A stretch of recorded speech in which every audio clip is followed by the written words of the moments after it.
कमरे में आपने ये कोचिंग सेंटर खोल रखा है, फीस पूरी 500 रुपए महीना लेते हो और नीचे जमीन में बैठा के हमें पढ़ाते हो। कम से कम बेंच का तो इंतजाम कर दो। राहुल, तुम जमीन में बैठ के सही तरीके से नहीं पढ़ पा रहे हो तो कुर्सी या बेंचों पे ऊपर बैठ के क्या पढ़ोगे तुम? वो सब छोड़ो राहुल, मैंने तुम्हें ABCD लिखने को कहा था, ABCD लिख ली तुमने पूरी? दिखाओ मुझे। अरे लिख तो ली मोदी सर जी, ये देखो ABCD लिख ली मैंने, ये देखो कॉपी पर। अरे ये 4 अक्षर लिखने को थोड़ी कहा मैंने, सिर्फ ABCD पूरे 26 अक्षर लिखो, ABCDEFG, समझे? पूरा लिखो। कोई बात नहीं है, EFG बढ़ा देता हूँ, उसके बाद थोड़ी कुछ बढ़ाना है। अरे भाई राहुल, उसके बाद भी बढ़ाना है, HIJKLMNO। चलो मोदी जी, HIJKLMNO तक मैंने लिख लिया, इसके बाद तो कुछ नहीं लिखना। राहुल, मैं तुम्हारी सारी चालाकी जानता हूँ, तुम्हें अभी तक पूरी ABCD याद नहीं हुई है, ऐसे ही करके हल्के हल्के पूरी ABCD मुझसे लिखवाना चाहते हो। अब मैं आगे नहीं बताऊंगा, और अगर पूरी लिखी भी नहीं हुई तो तुम ही जानोगे। अरे आज अखिलेश पढ़ने के लिए क्यों नहीं आया है? अरे मोदी सर जी, अखिलेश पढ़ने के लिए आया है, आपके पीछे बैठा हुआ है, देखो छुपकर, देखो पीछे बैठा हुआ है। अखिलेश, तुम हमेशा पीछे ही बैठते हो छुपकर, पता ही नहीं देते, कोई चीज भी याद करके नहीं लाते हो। छोटा बड़ा याद कर लिया तुमने।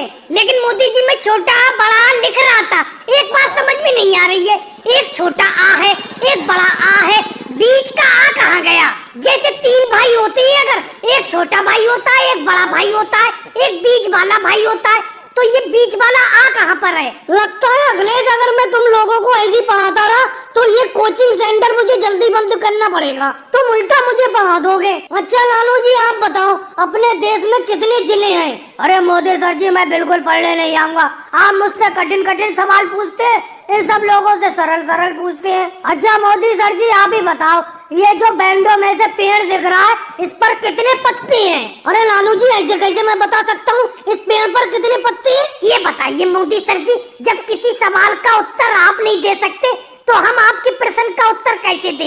ये बताओ। ऐसा है मोदी जी, अपनी इस कोचिंग सेंटर में अपने हिसाब से हमें पढ़ने थे, आप ज्यादा अपनी टांग ना अड़ाएं। और भाई लोगों, वीडियो को लाइक करो, चैनल को सब्सक्राइब करो। बेटे पहले भोजन कर ले, कब तक इतनी कड़ी मेहनत करता रहेगा? भोजन कर ले। राहुल बेटे, तू सुबह भी घर से भोजन करके नहीं आया है, मेहनत पर मेहनत करे जा रहा है, भोजन नहीं कर रहा है। मम्मी जी, मैंने आपसे कहा था कि जब काम हो जाएगा मैं खुद घर आकर भोजन कर लूंगा, आप यहाँ पर क्यों चली आई? अभी तो मोदी जी और अखिलेश ने भी भोजन नहीं किया है। अरे कोई मैं अकेला ही भूखा थोड़ी हूँ, किसी ने भी भोजन नहीं किया है। सोनिया जी, राहुल बिल्कुल सही कह रहा है, थोड़ी देर का काम और बचा है। ये अमित शाह जी के जितने भी आलू हैं उनके खेत से लाकर हम उनके घर पर पहुँचा रहे हैं, बस थोड़े ही आलू और बचे, उसके बाद भोजन करने के लिए राहुल तुम्हारे घर आ जाएगा और मैं अपने घर चला जाऊंगा। लेकिन मोदी जी, एक बात बताऊं, आप इन मजदूरों के ठेकेदार हो, कम से कम भोजन का तो ध्यान रखा करो। अरे आप खुद भी भूखे रहते हो और मेरे बेटे राहुल को भी भूखा रखते हो। अरे सोनिया जी, मोदी जी यूं ही सबको भूखा थोड़ी रखते हैं, सबके फायदे के लिए भूखा रखते हैं। वो सोचते हैं जितनी देर में खाना खाओगे इतनी देर में जाने कितनी मजदूरी कर लोगे। और वैसे तो हम तो सब लोग सुबह का खाना खाकर आते हैं। राहुल भैया, आप सुबह का खाना खाकर क्यों नहीं आए थे? मम्मी जी, एक बात बताओ, ये सब लोग सुबह सुबह खाना खाकर आते हैं, आप सुबह जल्दी खाना क्यों नहीं बना कर देती हैं? जब मैं सुबह काम पर निकल जाता हूँ उसके बाद आप सोकर उठती हो और उसके बाद आपको मेरे खाने की याद आती है, फिर खाना बनाकर यहाँ पर भागी चली आती हो। अगर आपको मेरी भूख की इतनी ज्यादा चिंता है तो सुबह ही उठकर खाना बना दिया करो, मैं सुबह खाना खाकर ही आया करूँगा। जैसे मोदी जी और अखिलेश सुबह खाना खाकर आते हैं कड़ी मेहनत करने के लिए। ये बात तो है सोनिया जी, हम तो सुबह ही खाना खाकर आ जाते हैं भरपेट, दोपहर को हम खाना खाते ही नहीं है। अब आप लेट उठती हैं सोकर, जब राहुल काम पर निकल जाता है उसके बाद खाना बनाकर यहाँ पर काम पर लाती हैं। अब ये बताओ, काम करते हुए व्यक्ति कैसे खाना खा लेगा? चल मेरे बेटे, सुबह से मैं जल्दी उठ जाया करूंगी, सुबह ही खाना बना दिया करूंगी, तू खाना खाकर ही कड़ी मेहनत करने के लिए निकलना। और मोदी जी, एक बात मैं आपसे कह देती हूँ, राहुल के ऊपर जो टोकरी है उसमें आलू कम डाला करो, ज्यादा वजन मत रखा करो राहुल के ऊपर। सोनिया जी, ऐसी कोई बात नहीं है, सब लोग बराबर की मेहनत करते हैं, सबके टोकरी में 5-5 किलो आलू है, कोई किसी से कम मेहनत नहीं करता है, सब बराबर की मेहनत करते हैं। भाई लोगों को वीडियो को लाइक करो, चैनल को सब्सक्राइब करो। ये राहुल, योगी जी, मुझे स्कूल का खाना पसंद नहीं है। अब देखो, थोड़ी सी थाली में खिचड़ी देती थी, वो मैंने खा ली, अभी मेरा आधा पेट भी नहीं भरा है। इससे तो मैं घर से लंच बॉक्स ले आया करूँ तो ही बढ़िया है। योगी जी अमित शाह जी सर से कह दो कि थोड़ी सी खिचड़ी इधर को बढ़ा दे। देखो मोदी जी, एक बार में एक आदमी को एक थाली भर गई खिचड़ी मिलती है, किसी को भी दोबारा खिचड़ी नहीं मिलती है। अब तुम थाली में से जल्दी जल्दी खाकर खिचड़ी खत्म कर देते हो, तो इसमें हम क्या करें? और अगर तुम्हें खिचड़ी की जरूरत है, खिचड़ी लेना है, तो अपने स्कूल के टीचर अमित शाह सर जी को बुलाओ। मैं क्यों बुलाऊं? तुम्हें खिचड़ी की जरूरत है, तुम बुलाओ। मेरा तो इतनी ही खिचड़ी में काम हो गया, मेरा तो पेट भर गया। योगी जी, अगर तुम्हारा पेट भर गया तो तुम्हारी थाली में तो अभी बहुत सारी खिचड़ी है, ये खिचड़ी मेरी थाली में डाल दो। अरे मोदी जी, मैंने ये कहा मेरा पेट भर चुका, अभी थोड़ी खिचड़ी और खा लूं, फुल पेट भर जाएगा। ऐसा है मोदी जी, राहुल पे खिचड़ी देखो, बहुत खिचड़ी है, राहुल से खिचड़ी मांग लो। राहुल थोड़ी सी खिचड़ी देना, स्कूल की आज खिचड़ी बहुत अच्छी बनी है, ऐसा लग रहा है खाता ही रहूं। और स्कूल में एक ही थाली भर के खिचड़ी मिलती है, दोबारा खिचड़ी देते भी नहीं है। देखो मोदी जी, आज मुझे वैसी ज्यादा भूख लगी है, मैं खुद सोच रहा हूँ कि थोड़ी सी खिचड़ी इधर उधर से मुझे मिल जाए, ये पूरी की पूरी थाली भर के खिचड़ी खा जाऊंगा मैं, और अभी मुझे और खिचड़ी की भी जरूरत पड़ेगी। हालांकि मुझे ये भी मालूम है कि मुझे खिचड़ी नहीं मिलेगी, लेकिन पीछे बहन प्रियंका बैठी हुई है, वो ज्यादा खिचड़ी नहीं खा पाती है, उससे खिचड़ी मैं ले लूंगा। राहुल भैया, मेरी खिचड़ी के बारे में मत सोचना, आज की स्कूल की खिचड़ी वाकई में बहुत अच्छी बनी हुई है। हालांकि मुझे भूख ज्यादा नहीं लगी है, लेकिन इतनी अच्छी खिचड़ी है, ऐसा लग रहा है खाते ही रहो। तो आज की खिचड़ी तो मैं तुम्हें नहीं देने वाली।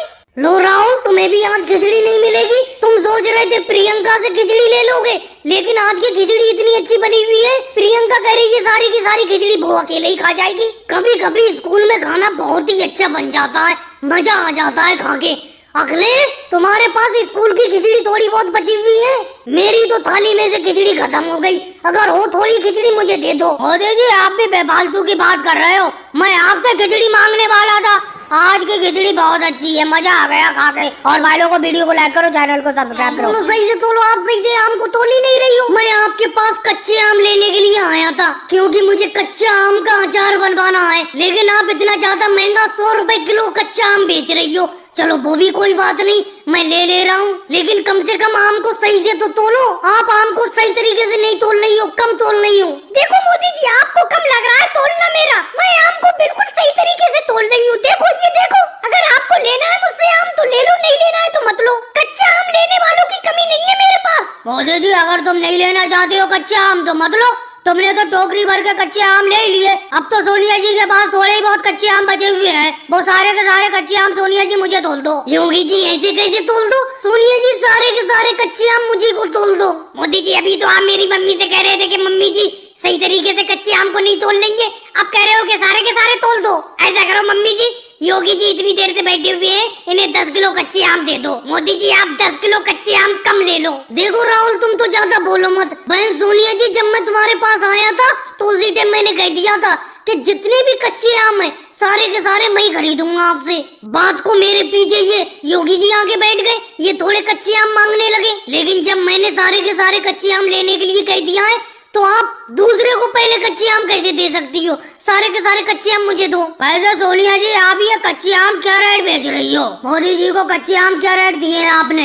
योगी जी, मैंने मोदी जी को ये कच्चे आम 100 रुपए किलो दिए। तो सोनिया जी, मैं इन आमों का रेट 120 रुपए किलो दूंगा, सारे के सारे आम मुझे दे दो। नहीं योगी जी, अब दाम बढ़ाने से कुछ नहीं होगा, मैंने 100 रुपए किलो ये आम मोदी जी को दे दिए। बात होती है, अब मैं बात से नहीं पलट सकती। योगी जी, अगर दाम बढ़ा के ही तुम्हें कच्चे आम लेना है तो 120 रुपए किलो मुझसे ले लो। मैंने तो 100 रुपए किलो ये कच्चे आम सोनिया जी से खरीदे, 120 रुपए को आपको बेच दूंगा, 20 रुपए किलो का फायदा हो जाएगा। मोदी जी, आपसे तो मैं 50 रुपए किलो में भी नहीं लूंगा, वो तो बात की बात थी सोनिया जी से, इसीलिए मैं कह रहा था अगर सोनिया जी मुझे दे देती तो आपको लेने नहीं देता ये आम में। और भाई लोगों को वीडियो को लाइक करो, चैनल को सब्सक्राइब करो। मेरे बेटे सनी, आज तो तूने मेरा दिल खुश कर दिया। तरबूज तो खाना मुझे बहुत ही ज्यादा पसंद है, तेरी तरबूज की दावत से दिल खुश हो गया। और ये भी तूने बहुत अच्छा किया है, सबको एक ही एक तरबूज दिया है। और तू हाथ में ये पानी की बोतल लिए कैसे खड़ा पड़ा है, बताओ तो। देखो पापा, ये तो तुम्हें मालूम है, जब तक मेरी फिल्म गदर 2 की कमाई नहीं रुकेगी तब तक मैं यूं ही दावत देता रहूंगा सब लोगों को। और अभी तक मेरी फिल्म गदर 2 का वर्ल्ड वाइड कलेक्शन 525 करोड़ हो गया, इसीलिए मैंने सब लोगों को दावत पर बुला लिया और सबको लाइन लगाकर बैठा दिया।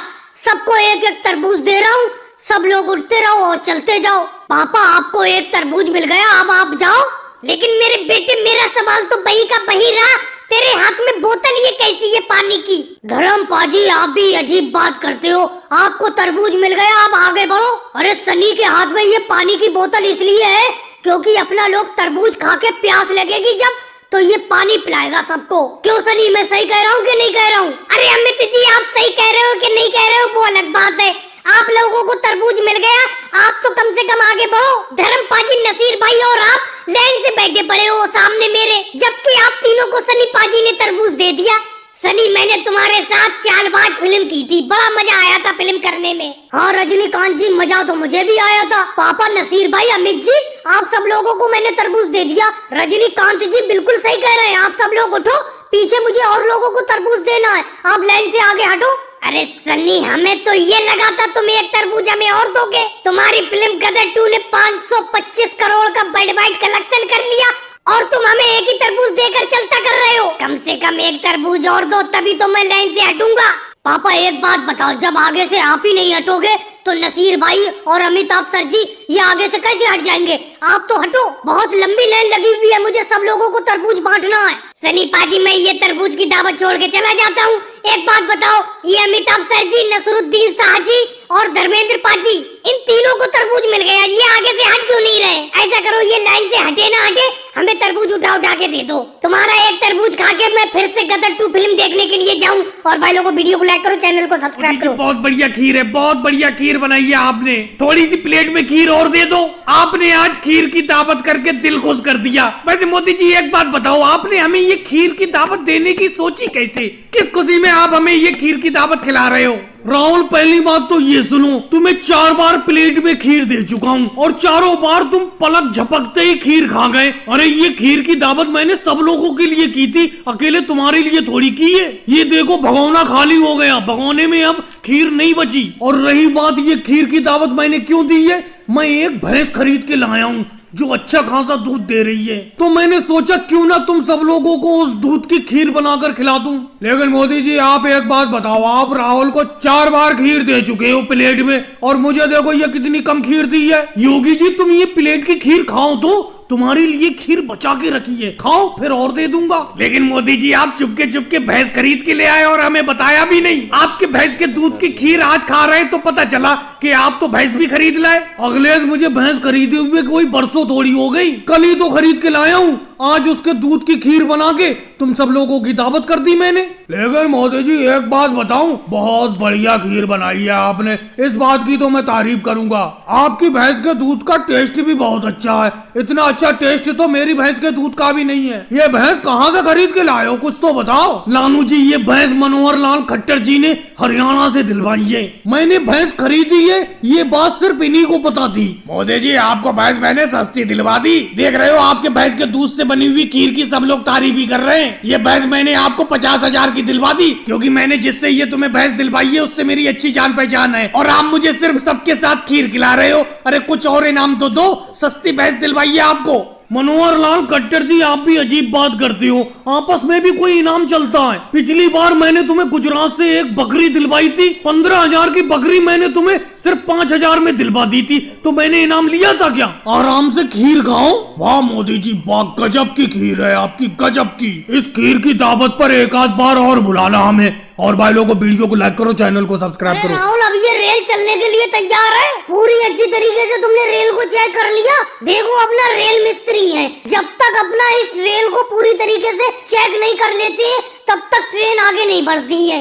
और रेल यानी कि ट्रेन के ड्राइवर को जब अपना कहते हैं रेल अब चलने के लिए तैयार है, तभी ट्रेन ड्राइवर इस ट्रेन को चलाता है। मोदी जी वैसे तो इस रेल में सब कुछ ठीक है, मैंने चेक कर लिया, लेकिन इसके पहियों में थोड़ी हवा कम है। मैंने सोचा पंप से थोड़ी सी हवा भर देता हूँ। राहुल हाँ ये तो तुम ठीक कह रहे हो, हवा तो मुझे भी कम लग रही है। ऐसा करो इस रेल के जितने भी पहिए हैं सब में हवा भरो। योगी जी तुम खड़े खड़े मुंह क्या देख रहे हो, एक पहिए में राहुल हवा भर रहा है, एक पहिए में जाकर तुम भरो।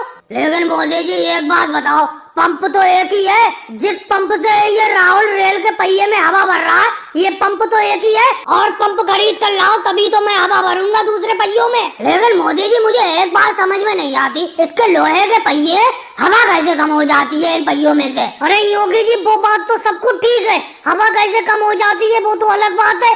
ये बताओ इतने ज्यादा पहिए हैं इस रेल में, इतने पहियों में हवा भरी कैसे जाएगी? मैं तो यही टेंशन में हूँ। रेल मिस्त्री का भी काम बड़ा मुश्किल काम है, पूरी रेल को अच्छी तरीके से जांच पड़ताल करके ही चलाना पड़ता है। अब देखो जब तक सारे पहियों में हवा नहीं हो जाएगी तब तक अपना इस ट्रेन को यानी कि रेल को आगे बढ़ने की अनुमति नहीं दे सकते, क्योंकि पहियों में हवा कम है। अगर ऐसी ये रेल चलेगी तो इसके पहिए पंचर हो जाएंगे। राहुल जल्दी जल्दी हवा भरो। लेकिन मोदी जी एक बात बताओ, 2 घंटे हो गए इस रेल के पहिए में हवा भरते हुए, लेकिन ये रेल का पहिया जो का तो नहीं हुआ है, यानी कि जितनी हवा इसमें पहले थी उतनी हवा अब दिख रही है मुझे। क्या करूं मैं? कभी कभी तो ऐसा लगता है ये रेल के मिस्त्री का काम छोड़ दूं मैं। मुझे ये काम बिल्कुल पसंद नहीं है मोदी जी, आपने ये रेल के रखरखाव का ठेका लेकर बहुत गलत किया है। अरे इतनी लंबी तो रेल होती है, इसे कहाँ तक चेक किया जाए? अरे ट्रक या बसों के चारों तरफ घूम के पूरी बस का जायजा ले लो, लेकिन इतनी लंबी रेल के चारों तरफ कैसे घूमा जाए? थक जाते हैं हम तो इसे चेक करते करते। ऊपर से पहियों में हवा कम हो गई, क्या करा जाए? और भाई लोगों को वीडियो को लाइक करो, चैनल को सब्सक्राइब करो।